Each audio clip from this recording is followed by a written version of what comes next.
नमस्कार दोस्तों, आप सभी का अपने YouTube चैनल धैर्य कोचिंग में स्वागत है। तो हम लोग देख रहे थे, मैंने पिछले वाले वीडियो में जितने भी कंपटीशन से क्वेश्चंस आते हैं साइंस के तो देख रहे थे, राइट। तो यहाँ पर जैसे कि एसएससी हो गया, बैंक हो गया, रेलवे हो गया और भी अदर जो एग्जाम होते हैं जिसमें साइंस आती है। तो मैं यहाँ पर देख रहा था केमिस्ट्री का जो चैप्टर था आवर्त सारणी। तो मैंने पिछले वाले वीडियो में आवर्त सारणी से संबंधित कुछ नियम बताए थे, जैसे कि सबसे पहले तत्वों को जो व्यवस्थित करने का नियम दिया था वो डोबेरायनन ने दिया था, जिसे हम त्रिक नियम कहते हैं। और उनके बाद उनका नियम फेल हो गया था और उनके बाद न्यूलैंड्स आए तो न्यूलैंड ने एक अष्टक नियम दिया था और उसके बाद उनका भी नियम फेल हो गया। तो उसके बाद आए थे मेंडलीव। तो मेंडलीव ने एक नियम दिया था, मेंडलीव ने तत्वों को व्यवस्थित करने का एक सारणी बनाई थी जिसे हम कहते हैं मेंडलीव की आवर्त सारणी। और उन्होंने तत्वों को जो परमाणु भार के बढ़ते हुए क्रम में व्यवस्थित किया था, राइट। तो यहाँ पर जो मेंडलीव के समय में जो ज्ञात तत्वों की संख्या थी कुल 63 तत्व थे। तो हम लोग देखेंगे आज यहाँ पर जो मेंडलीव ने आवर्त सारणी बनाई थी परमाणु भार के आधार पर, तो उनके में कुछ दोष थे, उनकी कुछ कमियां थी। हम लोग देखेंगे क्या क्या कमियां थी। तो यहाँ पर देखिएगा, यहाँ पर सबसे पहले देखेंगे मेंडलीव के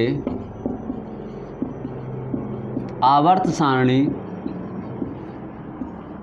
के दोष तथा कमियां। तो देखिएगा, यहाँ पर मेंडलीव ने जो तत्वों को व्यवस्थित करने का नियम दिया था वो परमाणु भार के आधार पर दिया था और उन्होंने एक सारणी बनाई जिसमें कि 8 खड़े कॉलम थे और 7 क्षैतिज खाने थे, जिन्हें हम आवर्त क्षैतिज खाने जो थे उन्हें हम आवर्त कहते थे और जो खड़े खाने थे उन्हें हम वर्ग कहते थे, राइट। और याद रखिएगा, वर्ग में जितने भी तत्व आते थे उनके गुणों में कैसे होते थे, समान गुण प्रदर्शित करते थे। तो लेकिन यहाँ पर इनकी जो कमी थी, पहली कमी थी कि हाइड्रोजन का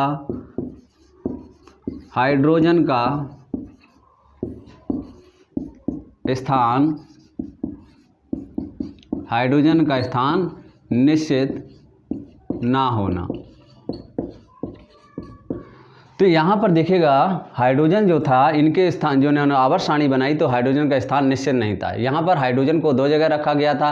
पहले रखा गया था इसको, क्या नाम उसके, ये जो हमारे क्षार धातुएं होती हैं उनके साथ रखा गया था। जैसे कि यहाँ पर देखिएगा, क्षार धातुओं में आता है लिथियम है, सोडियम है, पोटेशियम है। हाइड्रोजन को इसके साथ रखा गया था क्योंकि जिस तरह से हमारे हाइड्रोजन ये क्षार धातुएं होती हैं, क्षार धातुएं क्या करती हैं, एक इलेक्ट्रॉन निकालती हैं, उसी तरह से हाइड्रोजन भी अपना एक इलेक्ट्रॉन निकाल देता है। तो इस तरह से हाइड्रोजन के गुण जो थे क्षार धातुओं के साथ भी मैच कर रहे थे। और अगला जो था, इसको रखा गया था हैलोजन के साथ। हैलोजन में वाले तत्व जो होते हैं फ्लोरीन है, क्लोरीन है, ब्रोमीन है, इनके साथ भी हाइड्रोजन को रखा गया था क्योंकि जो हमारे हैलोजन वाले तत्व होते हैं ये एक इलेक्ट्रॉन को ग्रहण करते हैं, तो हाइड्रोजन भी एक इलेक्ट्रॉन को ग्रहण करता है। तो इस तरह से हमारे क्या है कि हाइड्रोजन जो होता है एक इलेक्ट्रॉन निकालता भी है, तो इसको क्षार धातुओं के साथ रखा गया और एक इलेक्ट्रॉन जब ग्रहण करता है तो इसे हैलोजन तत्वों के साथ भी रखा गया। तो इसलिए इसका जो स्थान था वो निश्चित नहीं था, राइट। तो हम लोग देखेंगे अगला जो था,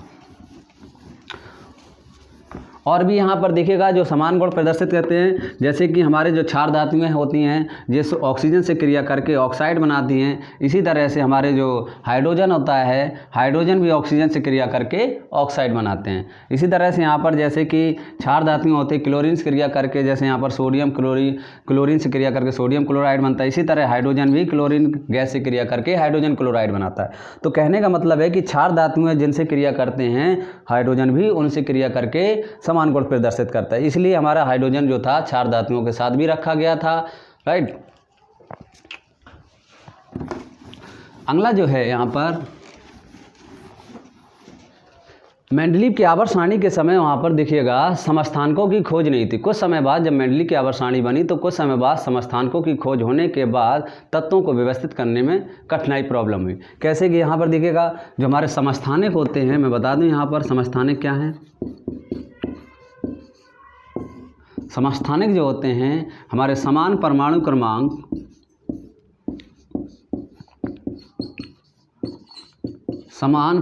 क्रमांक तथा अलग अलग द्रव्यमान संख्या वाले या परमाणु भार वाले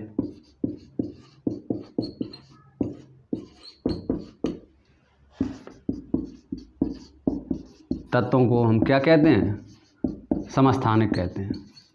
समस्थानिक कहते हैं। तो देखिएगा यहाँ पर समस्थानिक क्या होते हैं, जो समस्थानिक होते हैं वो एक ही तत्व के समान यहाँ पर होते हैं, एक ही तत्व होते हैं, समान परमाणु होते हैं। कहने का मतलब है कि ऐसे परमाणु जिनके परमाणु क्रमांक क्या होते हैं, समान होते हैं, बट यहाँ पर द्रव्यमान संख्या या परमाणु भार क्या होते हैं, अलग होते हैं। फॉर एग्जाम्पल जैसे कि हाइड्रोजन के 3 समस्थानिक हैं यहाँ पर, जैसे कि यहाँ पर देखिएगा 1H1, इसको कहते हैं हम प्रोटियम, दूसरा है 1H2 जिसको हम ड्यूटेरियम कहते हैं, ड्यूटेरियम। अगला है 1H3, इसको हम ट्राइटियम कहते हैं, ट्राइटियम। ये हमारा एक रेडियो एक्टिव भी है, रेडियो एक्टिव। पूछा जाता है कि हाइड्रोजन के समस्थानिकों में कौन सा तत्व कौन है जो रेडियो एक्टिव है तो ये 1H3। तो यहाँ पर देखिए, यहाँ लिखा जाता है क्या, परमाणु भार या द्रव्यमान संख्या लिखी जाती है, और यहाँ पे जो लिखा जाता है ये यहाँ पे लिखा जाता है परमाणु क्रमांक। तो देखो यहाँ पर जो समस्थानिक होते हैं, समस्थानिक कौन होते हैं, जिनके परमाणु क्रमांक क्या हो, समान होते हैं, लेकिन द्रव्यमान संख्या या परमाणु भार अलग अलग होते हैं, तो वो हमारे क्या होते हैं, समस्थानिक होते हैं। और याद रखिएगा समस्थानिक एक ही तत्व के होते हैं, समान तत्व के होते हैं, एक ही तत्व के होते हैं यहाँ पर। तो देखिएगा जैसे यहाँ पर इनके परमाणु क्रमांक क्या हैं, एक ही हैं, और द्रव्यमान संख्या क्या है, अलग अलग है, क्योंकि एक है, इसका 2 है, इसका 3 है। तो याद रखिए जब मेंडलीव की आवर्त सारणी थी तो वो परमाणु भार के आधार पर रखी गई थी, तो परमाणु भार के बढ़ते हुए क्रम के आधार पर रखी गई थी। तो यहाँ पर क्या हो रहा था कि समस्थानिक होते हैं वो एक ही तत्व के होते हैं, समान गुण वाले प्रदर्शित, समान गुण प्रदर्शित करते हैं। तीनों कैसे हैं, क्योंकि एक ही तत्व के क्या होते हैं, समस्थानिक जो भी होते हैं वो एक ही तत्व के होते हैं। ठीक है, हाइड्रोजन ये तीनों में। तो जब हम यहाँ पर परमाणु भार, मेंडलीव ने परमाणु भार के आधार पर रखा तो क्या हो रहा था, परमाणु भार के बढ़ते हुए क्रम में रखेंगे तो यहाँ पर देखिएगा ऐसे रखेंगे, यहाँ पर परमाणु भार इसका 1 है, फिर बढ़ते हुए क्रम में रखेंगे इसका 2 है और इसका 3 है। तो ये देखिएगा समान जो तत्व तो एक ही है, तो ये अलग अलग परमाणु में अलग अलग हमारे वर्ग में आते थे। क्या हो रहा था, समान गुण वाले तत्व क्या हो रहे थे, जो हमारे समस्थानिक होते हैं वो हमारे गुणों में समान प्रदर्शित होते हैं, समान गुण प्रदर्शित करते हैं। तो कहने का मतलब है कि जब परमाणु भार के बढ़ते हुए क्रम में रखेंगे तो ये अलग अलग हमारे वर्ग में होंगे, और अलग अलग वर्ग का मतलब समान गुण वाले जो तत्व होते हैं वो अलग अलग वर्ग में नहीं होने चाहिए, क्योंकि वर्ग में जो रखते हैं तत्वों ने समान गुण वाले तत्वों को ही रखा जाता है। तो कहने का मतलब ये है कि जब समस्थानिकों की खोज हो गई तो मेंडलीव के आवर्त सारणी में इन तत्वों को व्यवस्थित करने में कठिनाई हुई थी, राइट। तो यहाँ पर जो हमारे समस्थानिक होते हैं इन क्या होते हैं, गुणों में समान प्रदर्शित होते हैं, समान गुण प्रदर्शित करते हैं, इसलिए इन्हें एक ही वर्ग में आना चाहिए। लेकिन यहाँ पर जब परमाणु भार के बढ़ते हुए क्रम में रखेंगे तो ये अलग अलग वर्ग में रखे जाएंगे, ये जो कि ये क्या थी, ये भी हमारी कमी थी, राइट। तो कहने का मतलब ये है कि मेंडलीव के आवर्त सारणी के मेंडलीव ने जो आवर्त सारणी बनाई थी तो रेडियो समस्थानिकों की खोज होने के बाद, जब समस्थानिकों की खोज हो गई तो इनको व्यवस्थित करने में कठिनाई प्रॉब्लम हुई थी, राइट। तो हम कह सकते हैं समस्थानिकों का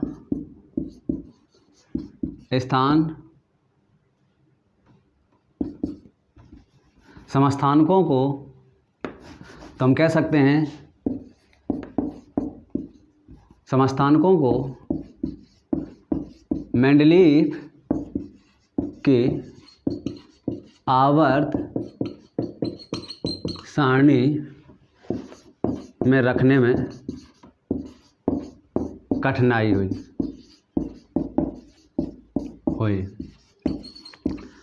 दूसरी कमी ये थी कि समस्थानिकों को इनकी आवर्त सारणी में रखने में क्या हो रही थी, कठिनाई हो रही थी, राइट। अगला देखिएगा यहाँ पर इनके और क्या क्या कमी थी और क्या क्या दोष थे।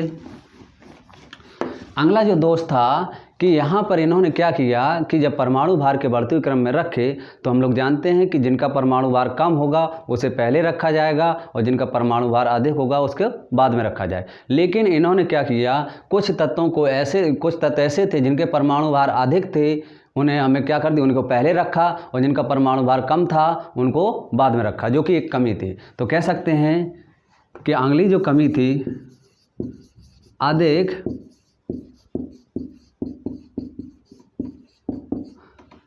परमाणु भार वाले तत्वों को कम परमाणु भार वाले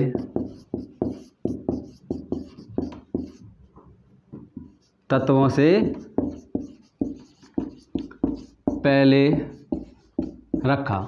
तो ये भी एक कमी थी, क्योंकि हम जिनका परमाणु भार अधिक होगा उसे बाद में रखेंगे, जिनका परमाणु भार कम होगा उसे पहले रखेंगे। देखिएगा यहाँ पर कौन कौन थे, जैसे कि कोबाल्ट होता है, इसका जो होता है 58.9 था परमाणु भार, और यहाँ पर निकल था, इसका 50